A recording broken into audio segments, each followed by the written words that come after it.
What's going on, guys? Today we're going to get this thing pretty close to driving.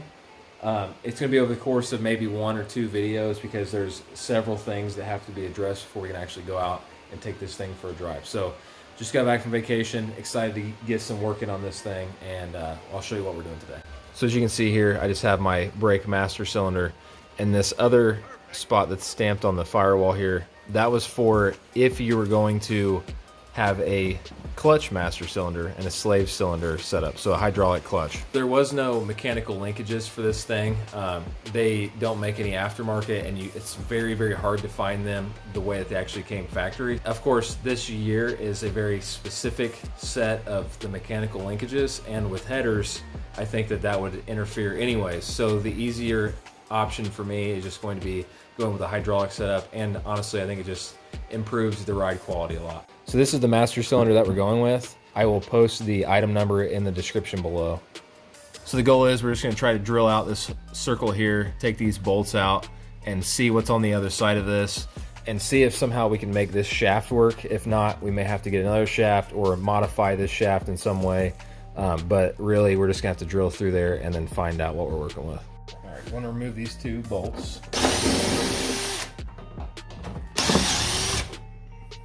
Now it's time to drill the hole in it. I'm going to use a 2-inch hole saw here. Should be relatively close, maybe on the small side, which will give me a little bit room to clean it up with a Dremel if I need to. The biggest thing is you want to go in here and make sure that it's right in the center of that hole, because if you mess this up, it's going to be impossible to get this hole started right dead in the center again. So make sure that you take a lot of measurements, use a punch, get center, and then start drilling. There's that. It was actually stamped enough to almost knock it out just by using a punch. I went ahead and went in with the hole saw just to clean it up. Now let's go on the other side. You can see the clutch pedal here, so it looks like we're going to be pretty close to center, and we're going to be able to use this master cylinder that I have. I don't know how well you guys are going to be able to see this, but actually in the pedal itself, there's a hole for, I think it's a return spring hole. Like when you press the pedal and let off of it, that's what brings the pedal back up. The top one is going to be for the actual linkage that's going to go to the master cylinder and make whatever I have to make happen with this shaft here. So I'm just kind of mocking it up right now just to make sure everything is going to line up. I've got it here mocked up with some zip ties just temporarily. Now, as I've gone inside the cab, marked where the back part of the pedal arm is going to be. That's where I'm going to make the cut, and then I'll have to come up with a bracket to make this work. All right, got that cut off. Got this mocked back up in here. I'm trying to fit the lines right now. They just kind of run straight down and go to nothing. I'm going to call it a day. Weather is getting very nasty, but I'm going to come back and we're going to be welding on the linkage for the clutch master cylinder, and we have to wait for the slave cylinder to get in as well. So we'll continue this tomorrow, and hopefully we'll have some better weather because this is getting pretty crazy.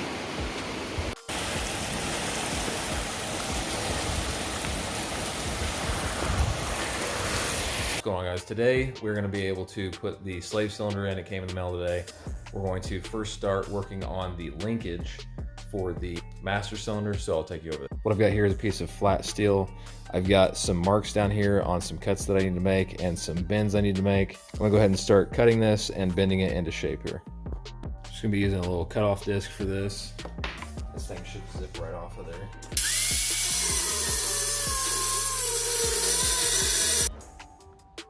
Okay, so the next thing is we're just gonna put a hole right there.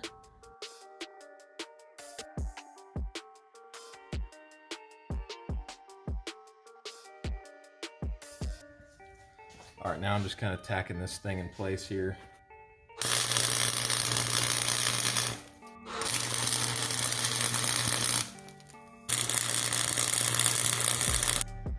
All right, I've got that welded on there. Not the prettiest welding job, but it'll do the trick. I'm working with flux core, so my other welder is down, so it's kind of messy, but this will do the trick. I've got it fitted in here now with the new linkage on there. I had to take these holes and kind of oval them out a little bit because they didn't line exactly up. So just grinded away some of the casting, and now it fits perfectly. So let's go inside the cab and then see what we can do to get this thing finished up. Alright guys, I had some fitment issues, so I had to take off the other part of this. From the factory, the mechanical linkage setup was riding just above that, and if I wanted to utilize the factory hole in the clutch pedal, then I would have to just clearance this side. So I just made a slight change. That way it'll just mount from the left side of the pedal instead of on both sides. I was trying to do that just so I could make it a little bit more sturdy, but this will work just fine. The other issue is right here. You want to make sure that you can actually obviously take the retainer clip off and get the cap off.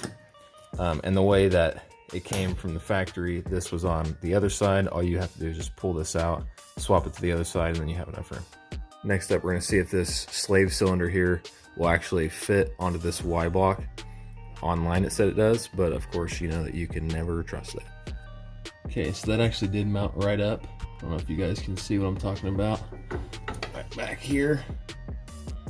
So now I've got to figure out a way. I need to get a spring onto this hole right here and figure out a way to, I'll probably use a threaded rod and some washers on here just to make all this line up and get it. You just need to make sure that your geometry is pretty straight. Right, you want to take your flare nut off of the other line, stick it on the line that you just cut. Then you want to take this little doohickey and find the one that says quarter, because that's what size line we're doing here. So you put this in the 1/4 inch section, just barely hanging out of there, and then you're going to slowly tighten down these little wing nuts. Okay, so you should have a little bit sticking out right there. What you're going to do is back this flaring tool all the way out. That way you can get it around there like that. Then you're just going to tighten this up.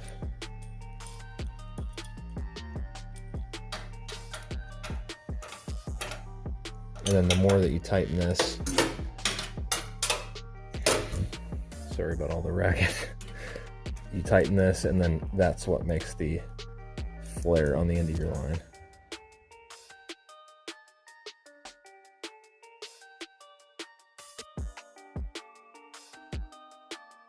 Yeah, so we have a pretty good flare right there, and then this nut will go in, and that's what seals it against the slave cylinder. All right, now all you want to do is just put your line on.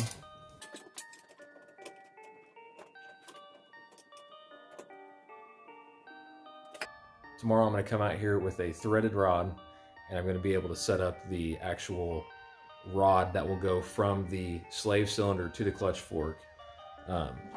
Something like this would be good, just something that has full length threads. The way that I'm going to do it, I'm going to have washers on both sides of the original clutch fork. The reason for this is because it gives you a little bit of adjustability, because if you get down there and you have, let's say, a rod that you fabricated that doesn't have some kind of threads, then it's not going to be adjustable. So if there's a little bit of slop in your clutch pedal, then you won't be able to adjust that.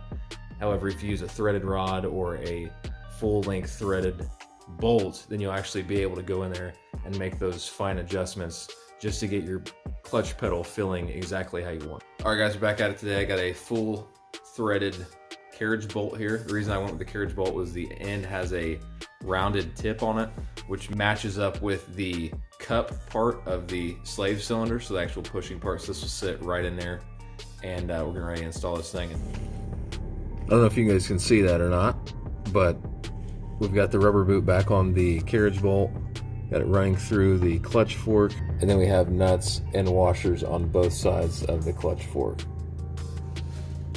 Okay, now you're just going to start adding in some .3 brake fluid. I got this at AutoZone, and I've got the bleeder on the bottom there opened up, and then just start adding fluid here.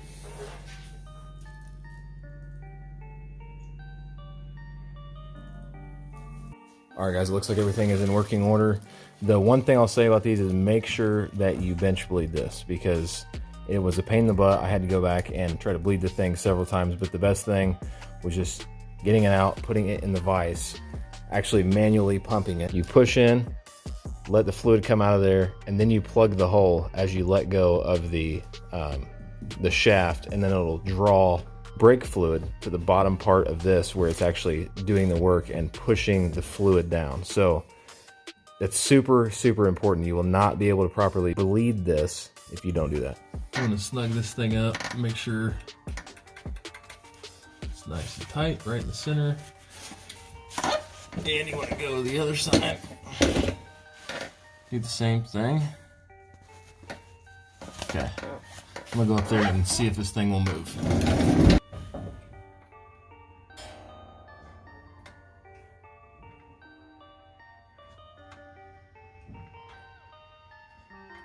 Alright guys, that's going to conclude today's video. I'm going to have the next video where I put in the radiator. That should come in sometime today. Then I have the drive shaft to rebuild, and then finally bleed the brakes, and this thing is ready for its first drive. So super excited. Please subscribe because this thing is going to be on the road next time.